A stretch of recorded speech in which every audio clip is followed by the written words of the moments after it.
Hello everyone, my name is Kapil Sharma. My name is Yogesh Sarma. My name is Abhishek Verma. And our project title is IoT based flood detection and alarming system. Okay, so we can see that we have two nodes configured in it. One is that green bucket, which is the transmitting node, which is sensing the data and transmitting through RF node. And then this is the second node, which is the red bucket.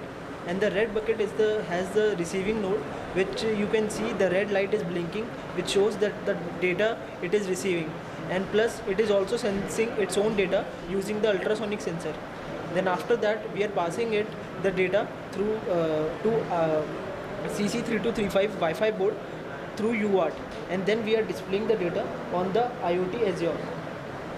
Here you can see that the distance 1 and the distance 2 are the distances which are being displayed here, which are of two nodes, and the status is the water level stable.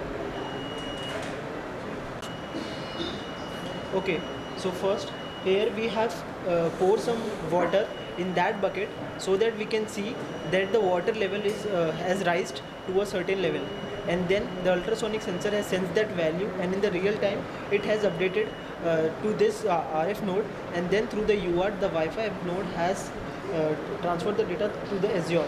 And we can see that here the distance 1 is being updated to 16.6145 centimeters, and the distance 2 is remained as the previous, and the status it is showing is the warning at node 1.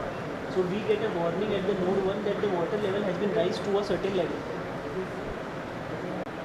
Okay, so here we have poured more water in the bucket 1 and the bucket 2, as you can see, and both the buckets are being filled below the threshold. So if we are below the threshold, this must detect a flood, because as both the nodes have a continuous rising water level, then we can say that the flood is detected, and the data is being relayed, and then it is showed from the Wi-Fi board to the Azure, and we can see that both the node 1 and node 2 are displaying a distance of 11 centimeters and 11 centimeters 0.1518 approximately, and the flood is detected, and this status is being showed here. So we can see the flood is detected, and the buzzer will get work after some time. Thank you.